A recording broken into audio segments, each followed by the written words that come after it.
Hello, everyone. Hello. Our laggy start here.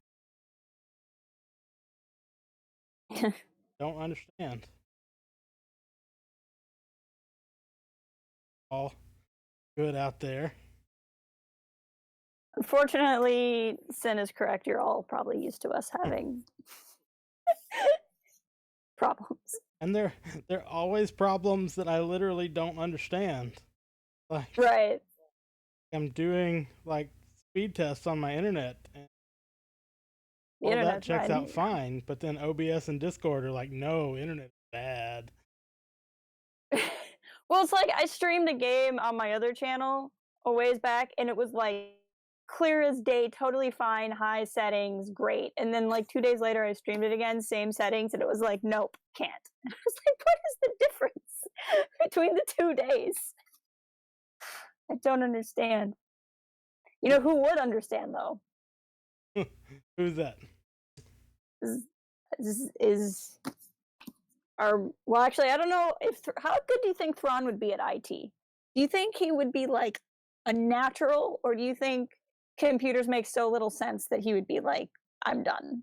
Probably better at tech support than politics. But Probably he's true. kind of got guys on retainer for both. That's true.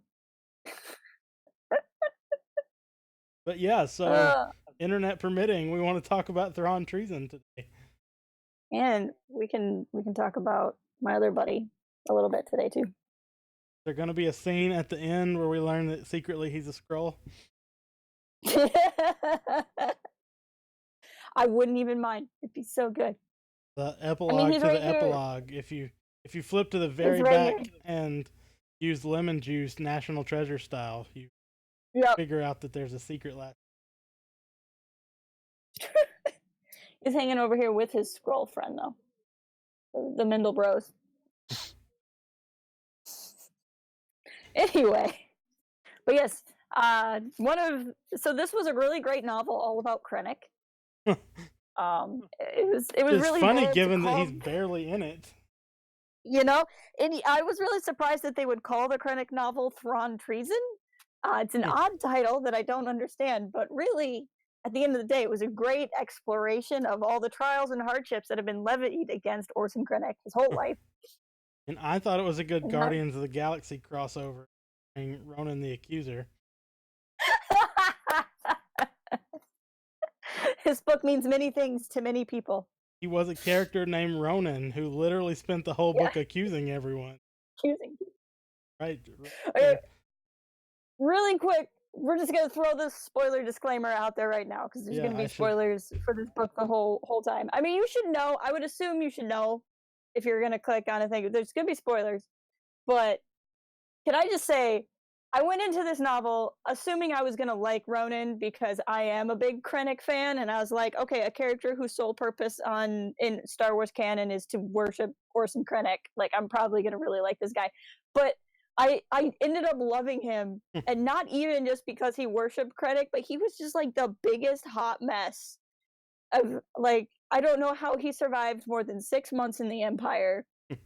And I loved, like, at the end of the novel, he goes away to join the Chiss, not because it's logical, but because he's literally that paranoid. He made me so happy. I just remember telling you, I finished the book earlier today, and I remember telling you a couple of days ago, I'm like, there's no way that this pans out for Ronan in a way that's good. Right. And then when Thrawn had that conversation with him at the end, I'm like, yep, that's exactly what I told Jess. Like, Thrawn, you're right there. Were you listening to our Marco Polo? Because that's what. Right. He probably was. Well, let's be honest. From whale space. From whale space. He has plants, telepathic plants everywhere. That's wrong canon, but still. That was what you call an Easter egg for all. Or for trees that I can't remember the name of. I'll never forget that it was the trees all along. Like, I'll never forget that moment of. Anyway, wrong Thrawn trilogy. for what it's worth, just to indulge this a little bit longer, when you read that trilogy again, knowing that it's the trees, you realize, man, Zahn talks a lot about these trees, like all through the first two novels. Anytime anybody's in that room, there's like 3 pages on the trees, and then you're like, oh, I'm like, why was this not like? He just got really talking about these trees out of nowhere, and you're like, why do you care? Oh, okay. Though that's a good jumping off point. You and I talked about a format for how we were going to do this discussion a good 2 minutes before we started streaming. I'm about to break it, but because why not? But again, jumping right into spoilers. So this thing with Savitt. So the premise of the book, if you're listening and you were hoping for explanation, and you don't care about spoilers, Thrawn is trying to figure out who's siphoning resources from the Empire. We eventually find out it's Grand Admiral Savitt. It was really well done when you figured it out, because I wasn't guessing that it was Savitt. I did think Savitt was kind of a Savitt, however you say his name. I did think he was kind of a jerk, but I didn't peg him as being like bad. Although I guess they're all in the Empire, so maybe they all are bad. I don't know, but more bad. But when it was revealed that it was him, at first I was like, what? And then Thrawn goes through the list of like, when you didn't tell me everything about the giant Minox, and I was like, oh yeah, I remember that. And like I was able to remember every point. And I was like, that is one thing I think Zahn's really good at. And you were saying this earlier in our pre-stream conversation, of he's really good at laying down the seeds so you can like almost figure it out. Right. And then when it all comes through, you're like, oh, okay, I see now. Well, and that's any good mystery. Like, I used to read a lot of mystery novels. Like, and the really good ones give you enough that you can like come up with theories, but it's not so obvious that like the protagonist seems stupid because they haven't already figured it out. And I feel like Thrawn was always a step ahead of us in the book, which makes sense because Thrawn is written to be a step ahead. Right. But it works out.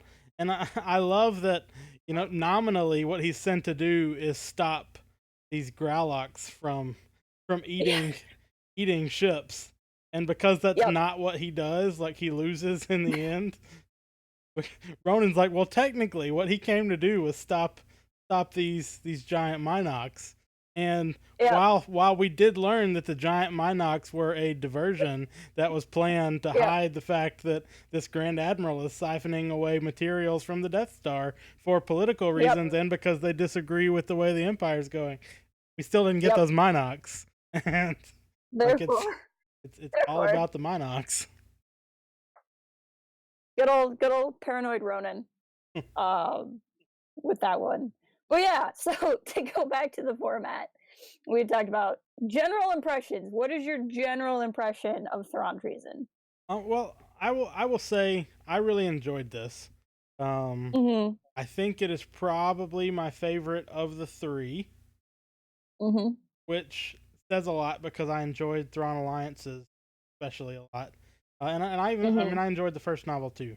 I don't know that it would be in, like, at this point we have a lot of canon novels, and so it's more difficult for novels to get into my top 10. But I really enjoyed it.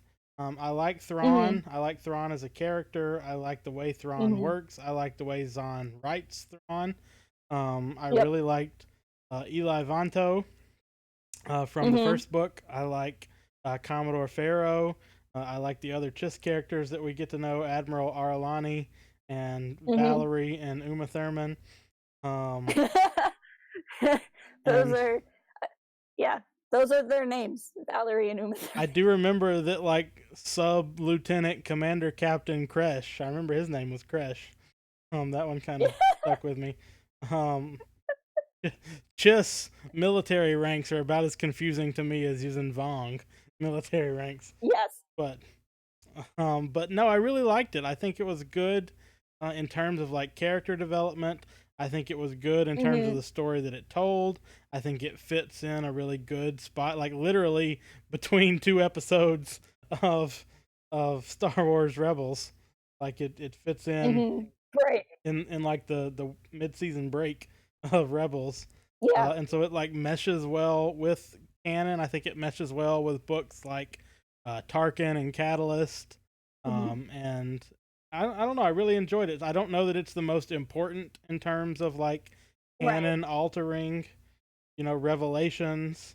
But it was a really good book, and that's a lot more than just my general impression. But that's what you get.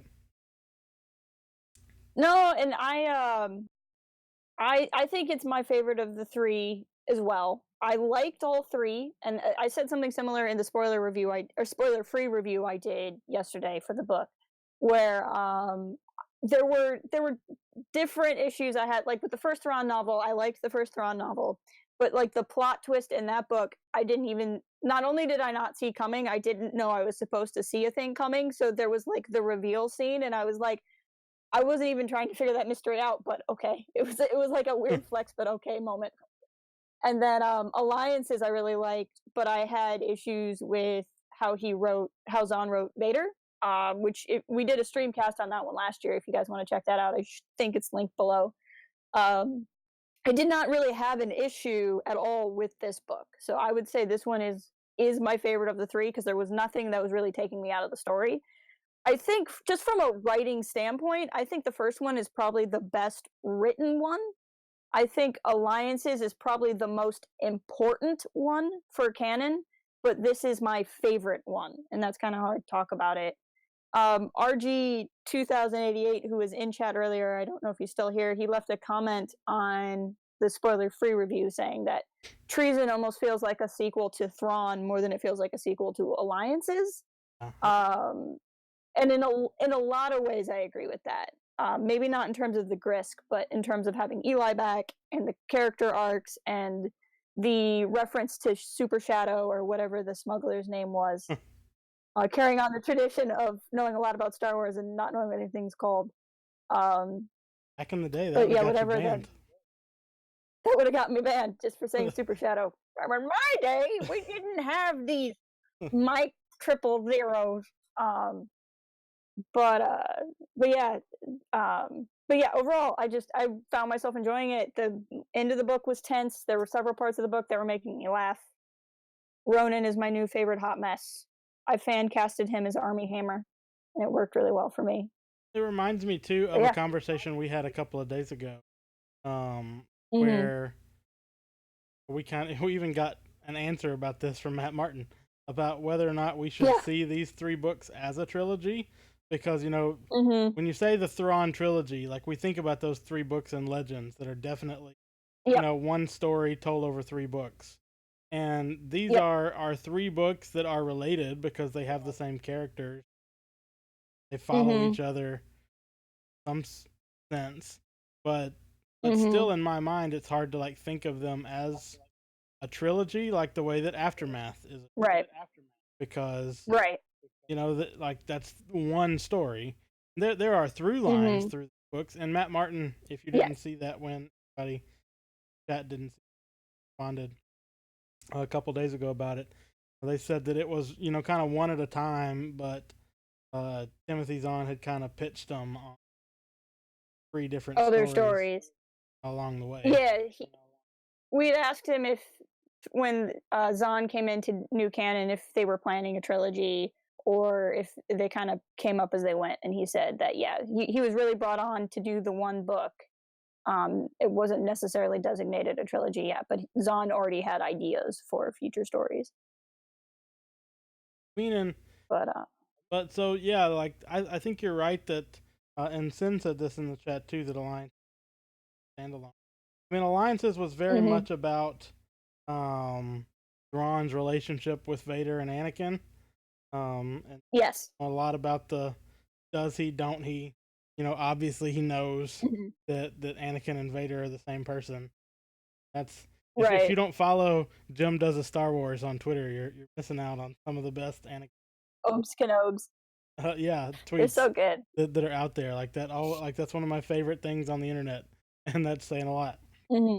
Um, but like yeah, like that's what I loved about that book was the interactions there, and I liked Hmm. the Anakin and Thrawn interactions, and we talked about this. Get into it a lot. You know, I had the same issues with Yeah. later, but yeah, so like they are a set in that they are three books that broadly go to quite one story. Right. Um, and to go off of that, one of the connecting threads, I see John Barry in the chat who has put out his own material discussing Thrawn Treason. Is talking about the Grisk, and we got a comment on Twitter from one of our Twitter friends, Wakandan Sith Witch, asking about like implications and where the story could go from here. I can't remember exactly what her tweet said. I think We asked you earlier have if it. anybody had questions or thoughts. It says so. Thrawn shipped off two members of the Empire to the Chiss. I'm just wondering what Mm-hmm. this means for the future. What is the end game here, especially considering Thrawn is now off the table and Maker knows with Ezra. With Ezra. Yeah, Whale space. yeah. Um, Adventures in whale space. Adventures in. I still want that written, but by Tom Huddleston and Kevin Scott. Oh wait, But you're saying all the things. I gotta have my scenes ready in OBS. Go faster. Lots of clicking. There's our obligatory Kevin Scott reference, and Kevin Scott. I didn't even think about that one ahead of time, as is obvious by the fact that I didn't have that ready to go. Anyway, but I think that I made a joke to you earlier about how like if Thrawn wasn't in whale space, I think his long-term plan was to siphon the Empire of everyone and send them to the Chiss Ascendency, and that's how we would defeat the Empire, is because he would just recruit everyone systematically. But yeah, there's a lot of implications of like what are the two, with Eli, with Ronan, what are they up to, and what I need a whole book about what strange paranoid tinfoil hat delusions Ronan has in Chiss space. He's going to become the new like crazy internet talking head alt empire guy with all of his crazy theories over in Chiss space. But with that and what could happen with the Grisk, and we've seen them come all the way into the Empire now. Are they going to become a big threat? Are they kind of the new droid Gatra, where we just talk about them a lot and never do anything with them? Right. There's a lot of things going on. Well, and I think that it definitely feels like it's building to something. I just don't know what that something could be, because this is another thing that's not really so much about the book as it is about things in general. Because another thing you and I were talking about earlier is like, is this the last that we have seen of Thrawn in new canon? Right. Because like we've sort of filled all this. I mean, and I'm certain they could find ways to tell us others. But unless we got prequel like before the first novel story, or unless we got something that's Thrawn adjacent, like we get a novel about Eli and Ronan, Admiral Arlani, dealing with the Grisks, because it definitely does feel to me like they're setting something up with the Grisks. Yep. But like Thrawn has disappeared with Ezra into whale space, and like we know there was an oblique reference to Thrawn, even more of a reference than there was to Sloane in the Last Jedi novelization. In Empire's End, it referenced that Thrawn had been mapping out the unknown regions. Especially since Empire's End is more canon than the Last Jedi novelization. In the sense that it is, as opposed to is not. It's my own salt spot, but anyway. But any further information about whatever intrigue was going on there is hampered now by the fact that we know that Thrawn leaves before Yavin, at least doesn't come back through the Battle of Jakku that we know of. Right. And so like he's gone for the entire Galactic Civil War outright. And so like I don't know where those stories would be if they have to have Thrawn in them. And as much as I liked Commodore Pharaoh and Eli and Ronan and Admiral Arlanti, I don't know that those characters are characters that would get books of their own. And so I feel like we have been left with outstanding questions, but I don't know where the answer to those questions are. Well, especially because we're not going to get a whole lot more with Thrawn until we figure out what he and Ezra have been up to. And Filoni is notorious for not letting other people play with his story toys. Right. So I don't think we're going to see that until Filoni gets to tell his tale with Ezra. And then by default, Thrawn would be free. John, I don't disagree with you. I think Eli could carry his own book. I think it's a question of whether or not they would. Yeah, no, that's exactly what I meant. Yeah. I think Commodore Pharaoh could too, but I don't think she will. Yeah, Pharaoh could. Arlani in the Chiss and what's going on with Valerie and Uma, and because I can never say anyone's name, and like what's going on with the Jedi, or not Jedi, Force lineage there, like all of that would be something I'd be really interested in. It's a question of would they commit to that book. But I really want to see where they go, because it feels like Zahn set up a lot of things for him to play with until he gets Thrawn back. Like he could do a story where with Eli and Ronan, like Eli obviously would be interested in following the Force bloodlines, and because he's probably going to be dating Valerie, like I hope anyway, and he would have a soft spot towards that versus Ronan, who would want to see any Force sensitive Chiss destroyed, and like attention that could come from there, and what are the Grisk up to, and how terrifying are they? Because right now it seems like the scariest thing about the Chiss is, or not the Chiss, the scariest thing about the Grisk is we don't know anything about them, because they're highly charismatic, but they will just kill themselves rather than have anything get discovered. But they obviously have some pretty powerful technology, because those warships at the end were supposed to be pretty big. Yes. But yeah, so we'll see. Wait, go ahead. No, it's just like I just want to know more about them. Maybe that's a function of me not remembering as much from the other novels as I could have.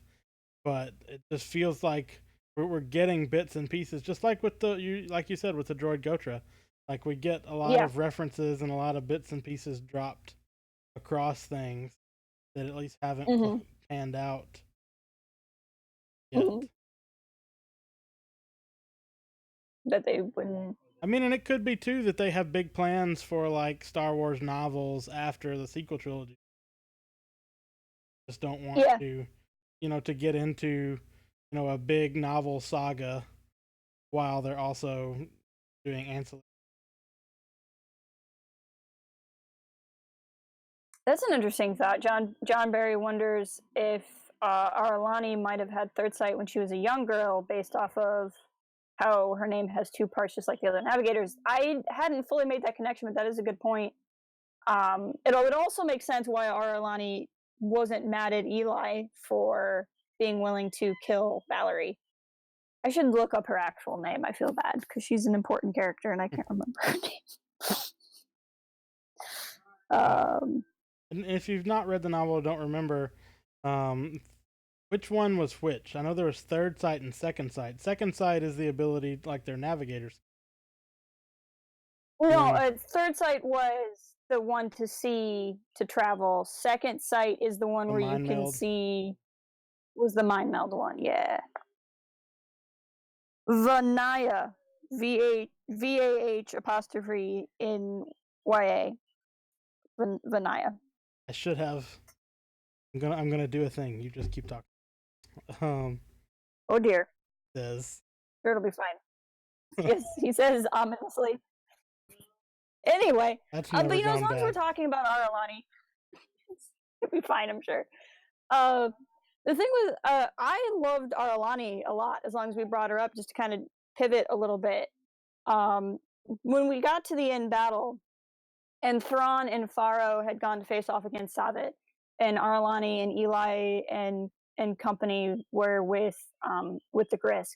I was really pleased that one Pharaoh edited Thrawn's plan, and that it worked out well that she edited Thrawn's plan. I like seeing her have the conviction, the courage, the self-confidence, whatever you want to call it, to alter his plan that had been going absolutely perfectly up until that point. And I thought that was a good character point for her. And then I also like that Arlani didn't need Thrawn in that final battle. That the Navigator and Eli had both been discussing amongst themselves, like, oh gosh, I hope we can hang on long enough for Thrawn to get here. And every time they said that, and as I was reading, I'm like, man, I really hope they do this on their own. Just because they're talking about how much they need Thrawn, I want the payoff of they did it without him, and they do. And Arlani does defeat the Grisk all on her own, because I think it is a fair criticism of these books that Thrawn is the smartest guy in the room at the expense of other people in the room, and that's part of what my issue was with Vader, right, in Alliances. So I'm not saying that doesn't exist.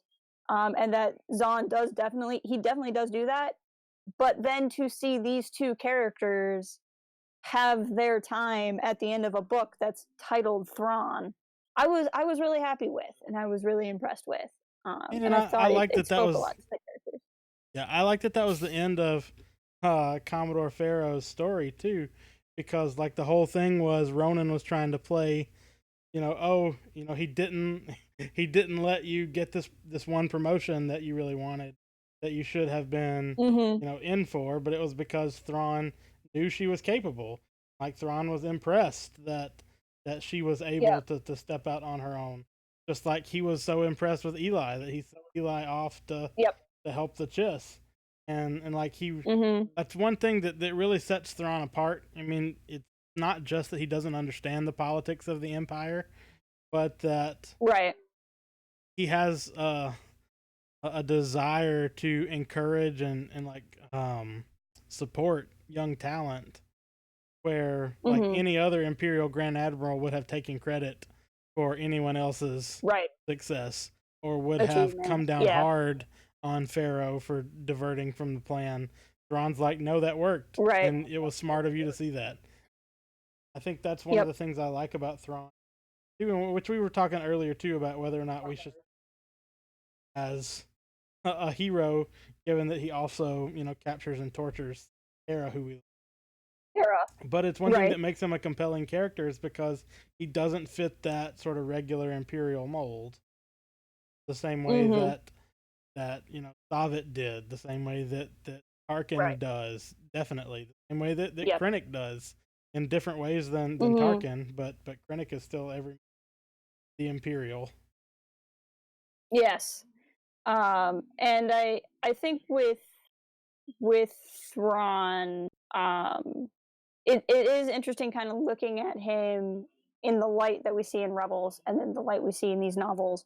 And you and I had kind of discussed that this book, the new Thrawn trilogy in general, has kind of had mixed reception. Some people love them, and some people are just not as into them. And I kind of wonder. There's various reasons for that, and they're perfectly valid reasons. And I think one possible reason is, if you are only familiar with Thrawn because of Rebels, because you didn't read Legends, which is totally fine, you would get used to him first as this villain, this scary force, this person that was brought in when even Tarkin wasn't enough of a character to bring in, and to see him capture your favorite people. And then you go to these novels, and he is not portrayed the same way. He is not shown as being as evil or scary.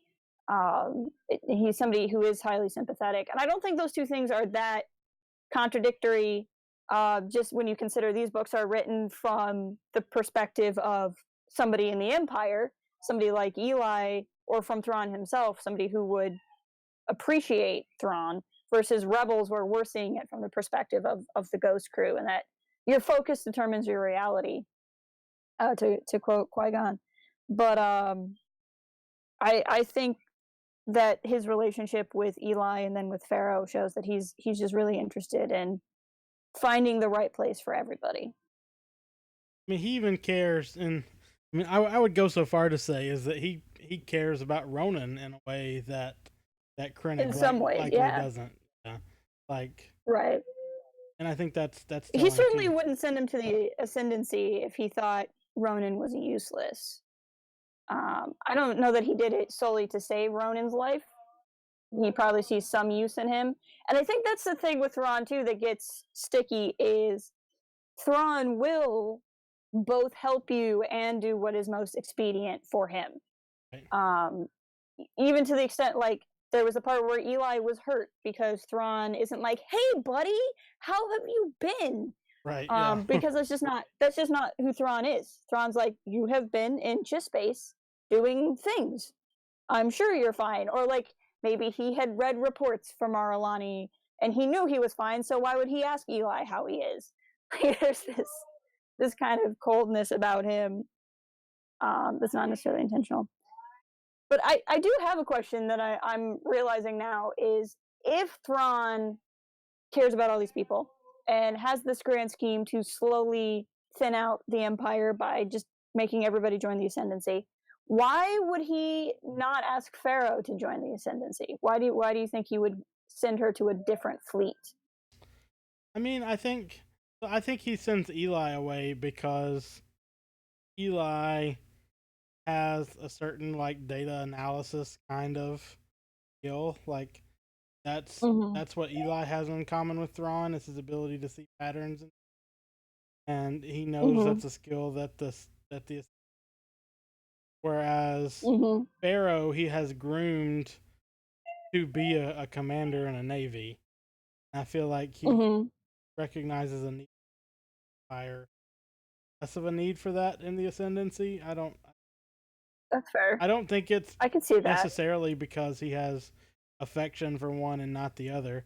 I think that would make sense Mm-hmm. given that he kind of grew up in the Empire with Eli in a way that he didn't with Yeah. Pharaoh. But I don't think that necessarily created an affection for Right. Eli inside of Thrawn. Like,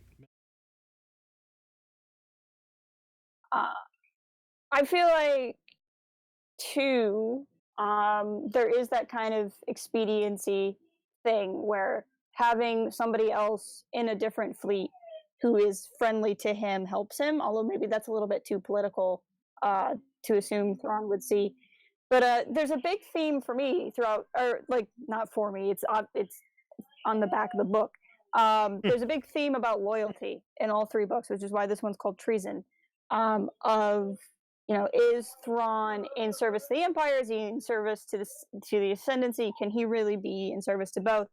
And I think when you look at Eli, Eli is someone who is in service to service. I think Eli wants to do the most good, and he can do good with the Ascendancy. Ronan, who knows? But Pharaoh, I don't know. I think Pharaoh could work with the Chiss, but I don't think she could ever be loyal to the Chiss in the same way she's loyal to the Empire. And so keeping her within the Empire puts her where she's going to be at her best, is not going to create a conflict of interest for her necessarily, and it gives Thrawn somebody else who is Chiss friendly within the Empire. right. And so that's kind of my assumption there, but it could be an all of the above type situation. Well, it also it makes me want to ask the question, and I feel like we talked about this some in our Thrawn alliances.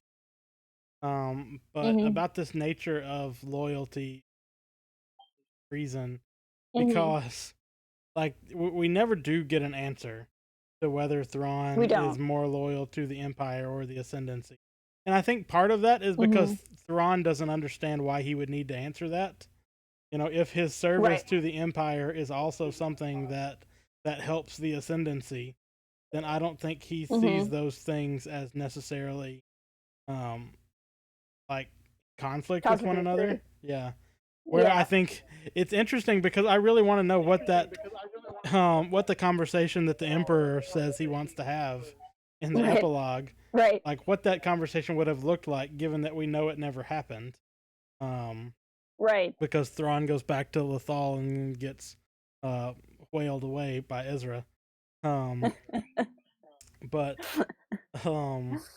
I was thinking about this because like Ronan is loyal. He's loyal to Krennic. He's loyal to the Empire nominally. He's loyal to the Stardust Project, but he's not loyal to the Emperor. Like he despises the Emperor. Not at all. Like he has no respect at all for the Emperor. Whereas if you look at somebody like Grand Admiral, I'm blanking. Is it Saget? Savitt. Savitt, yeah. Bob Saget. I was like Bob Saget. That's wrong. Grand Admiral Bob Saget. But Grand Admiral Savitt, is, doing traitorous things by diverting, resources away secretly, and using pirates to do it. But the reason he's doing it is because he thinks that the Death Star is a waste, and that the Empire is better served by using those turbo lasers on ships or on battle stations, or like it really just makes me wonder, like, what does loyalty mean? Like even Tarkin, like Tarkin is obviously loyal to himself.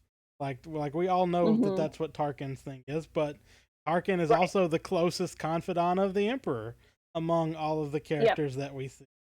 And so like what like who like is it possible to be loyal to the Empire and not the Emperor? Is it possible to be more loyal to the Death Star than to either one? Like there's a lot of like even Savitt himself says, treason gets bandied about too often.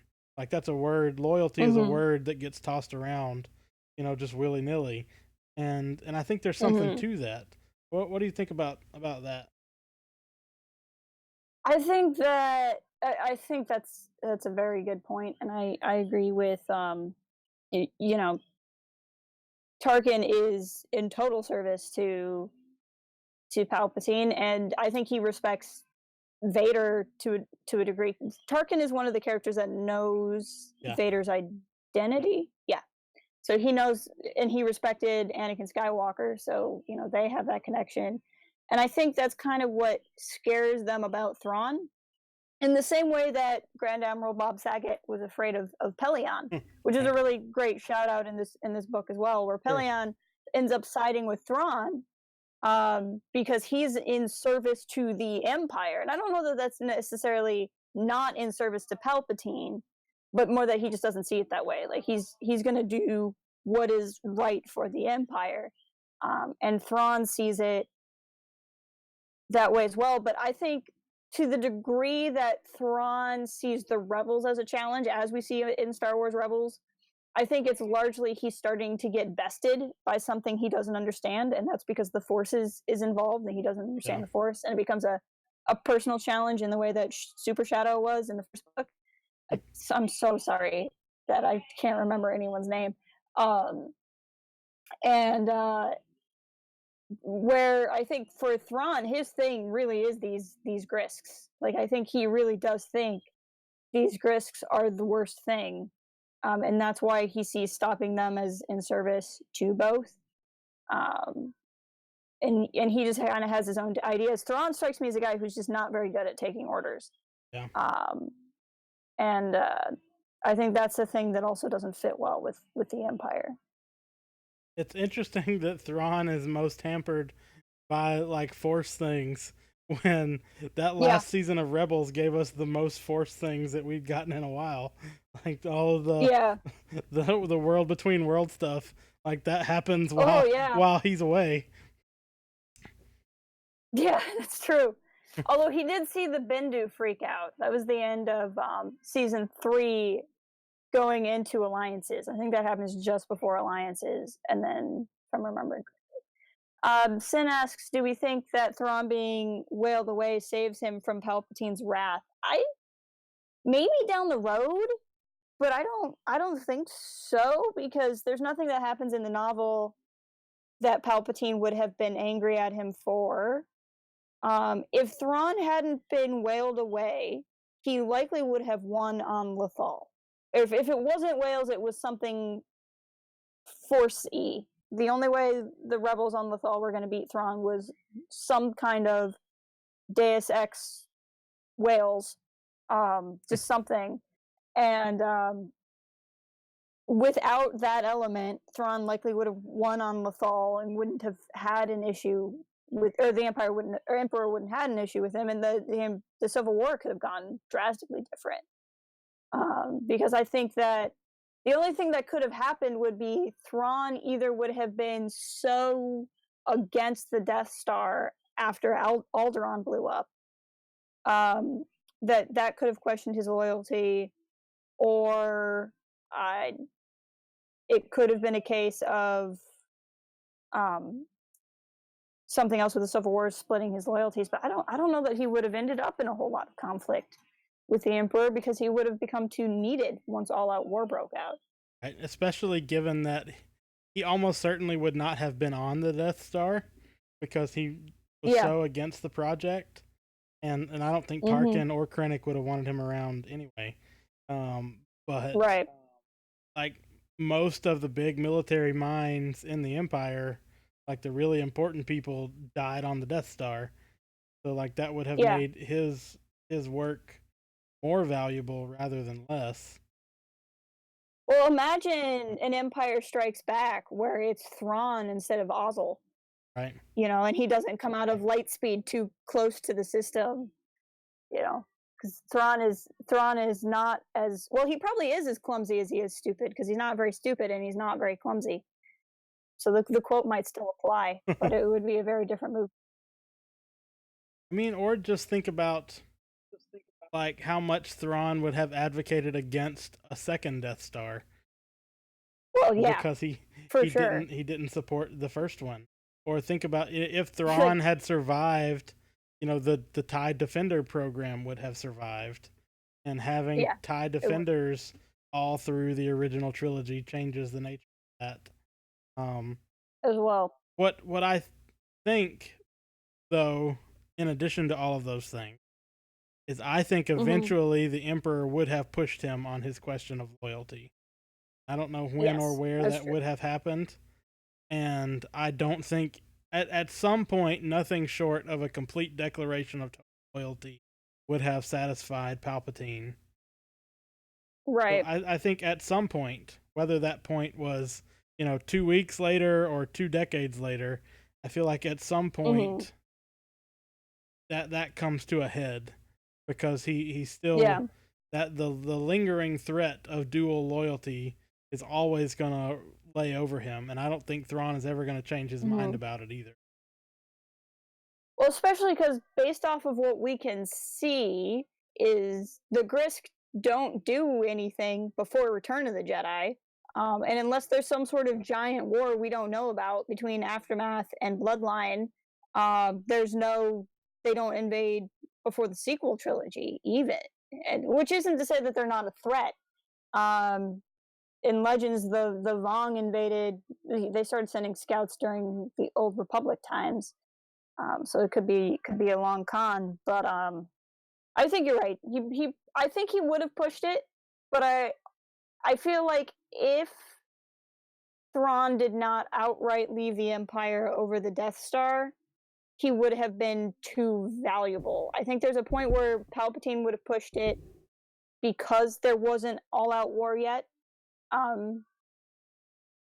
But once you get to like Rogue One, I think at that point he becomes too valuable, unless he refuses to be valuable. But it is a good question. Have any other big thoughts or things that we've not addressed? Well, so were there any clues, do you think, in this book as to why I already forgot her name, Valerie, has maintained her third sight for so long? Do you think was anything? I don't personally feel like there was, but like I wonder where that could be going, and like why do the Chiss lose their force sensitivity over time? Why is it almost always girls? I don't really think that we got any clues, as much as they kind of underscored that mystery again, in the same way that I feel like the novel sets up like the Grisks to be answered later on. Mm-hmm. So I don't know, because like the whole thing is that it goes against the way we understand, even like biologically with the midichlorians, it goes against the way we understand the Force to generally operate. Right. So, I mean, it could just be that, maybe a bad way to put it, but it could just be a cultural thing. Like, because nobody expects it to be a thing people keep into their adulthood, they don't. Or That's some interesting. kind of cultural connection that way. I don't. The one thing that still didn't get addressed is there was some kind of implication of some sort of really bad sacrifice in alliances that I never understood. That didn't get brought up in this book at all. Could it be the dark side? I don't know, because it doesn't manifest itself as the dark side either. I don't think it's the dark side's MO to take power away. It's usually its MO to make you want to use it in a different way. But it is something interesting. But I mean, anything that involves the Force with the Chiss is interesting to me because of Thrawn. And it's interesting to me that Thrawn has such a hatred for the Force and a lack of understanding for it when he comes from a culture that relies on it. I mean, this is the kids are not an alternative to hyperdrive engines and navicomputers. Like, they are how you get around. So why is he so angry about the Force? And I feel like there was something in Alliances that hinted that we might know why, and I never was able to figure it out.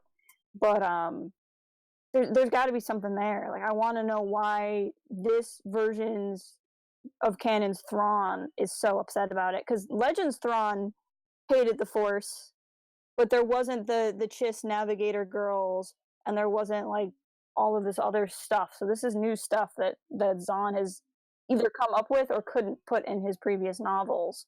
Legends Thrawn was more just resentful that it was a thing he was protecting himself from because he didn't understand. Right. Like, he used the Salamiri stuff to create bubbles of protection for himself. It was a different type of thing. Yep. But yeah, there's a lot more. There's a lot more I really want to be explored, and especially because, like we were just saying, you know, we never got the answer to the major question of the trilogy, and I don't think that's necessarily Zahn's fault. Like, when he would have pitched these stories way back when he was doing the first novel, they probably didn't tell him how season 4 was going to end. I mean, maybe they knew because animation has to be done so far ahead of time.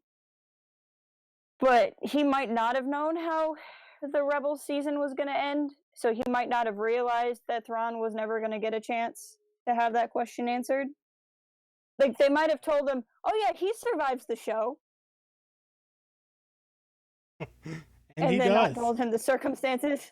He does. He does survive the show. Well, so Zahn's like, okay, that's great. Well, as far as we know, we don't actually know. He went to hyperspace in a bridge that was exposed to the vacuum of space. So, you know, but I mean, so did Ezra. Although Ezra has the Force, so I don't know. But then I feel like if Ezra just lets everybody on that ship die, what was the point of going to whale space? So I feel like I feel like they didn't die, because if he just shot them into space for everyone to die in the vacuum of space, there wasn't the point of what was the point of that ending? So let me do some wild speculation here right before we end and say goodbye. So what if what happens in when they go off with the whales is that they travel in time. Oh no. To 1,000 years earlier in the Chiss Ascendency. Ezra finds a nice little Chiss woman to settle down with. Oh no. And they have children. Oh, no. And that is the beginning of semi-force sensitive navigators for the Chiss. and like the Force is resentful because it's Ezra, and they were like, you know what, we're not down with Ezra, so there's an expiration date on these. We'll let your descendants have force powers, but because it's Ezra, you only get them till you're like 15. Then you're done. Yep, then you're done. And then Thrawn, that's why he hates the Force, is because he doesn't know why, but just something tells him he should hate it. Yep. And that's good. I was gonna say, what if they go to whale space and they travel through time, and they pop out during the rise of Skywalker, and so it's like they're all there and they're all about to fight whatever the big bad is, be it Palpatine, be it Kylo, be it Mace, Snoke, Windu, I don't know, whatever the villain is, an army of Sith troopers, and they don't know what to do. The heroes look like they're about to lose, and then boom, a bunch of space whales fall from the sky and just crush the evil armies, and then that's how the Rise of Skywalker ends. Makes sense to me. Just roll I credits. think that's the only logical way. It's like the portals in Endgame, only it's falling whales. That's the end of that's the tweet, as the kids say. And then in the post credit sequence, Yep, there's Krennic, and he's laying on the beach on Scarif. Yes, and it turns out he's a Skrull. Where this is going. And he's fine. Yep. He actually survives because he sneaks onto a ship and disguises himself as a filing cabinet, and no one knows for years that he's there. And he goes, so this is why I should turn into a filing cabinet. Makes sense to me. I think we just figured out the Rise of Skywalker, guys. I think it's confirmed. Yep. I think we can go ahead and slap on. I mean, we should just label this with leaks. That theory is so good. Hey, boss. How's it going? We're having a really serious discussion right now about falling space whales. So, but anyway, about this book. But no, I did like this book, and in fairness, I was seeing a lot of people who were not as big on it. Zahn does have some quirks to his writing. He likes the word wince a lot. He really likes using the word wince. You notice the worst of the use of primary a lot. He has his quirks, but at the end of the day, I enjoy it. I can get past a few writing quirks if I like the story. But like whether or not you're gonna like this book really does depend on, do you like Thrawn being really, really smart? And if you can read a book about Thrawn just being smarter than you, I think you're gonna like it. And if you don't like that, then this book's gonna be a struggle bus. Thumbs up from me. I enjoyed. Just a blue thumb up. It was my favorite. Red eyes. Draw some dots on your thumb and be like, I should have seen if I could color correct us in OBS. Yeah, right. To be blue. I think there's a way to do it. But Sin asked if there might be another book. To be fair, there could be. I mean, Zahn's been pumping these books out one a year, which explains now knowing that he had ideas already. He's not just like, I'll just make it up. I mean, I guess technically he makes it all up, but I mean, a little bit less impromptu. But he very well could do a Shist's Ascendency book next year. We just may not know for a while. They just have, it's so weird because if you think about the book release schedule, yesterday A Crash of Fate and Myths and Fables came out. Later this month is Black Spire, and then we have the kids chapter book Spark of Resistance in October. Oh, there you go. Django's figuring it out. Django is Thanos. You know, you do kind of have, your beard kind of does work. I'll see it on a delay. I'm watching it. But and then November we have Resistance Reborn and Force Collector. And then I don't think there's anything announced.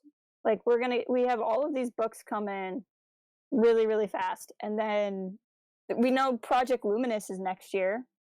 We don't know what Project Luminous is because someone who claims to be a friend of this channel won't tell us. Not gonna name names. Wouldn't want to put in. Nope, for not telling us.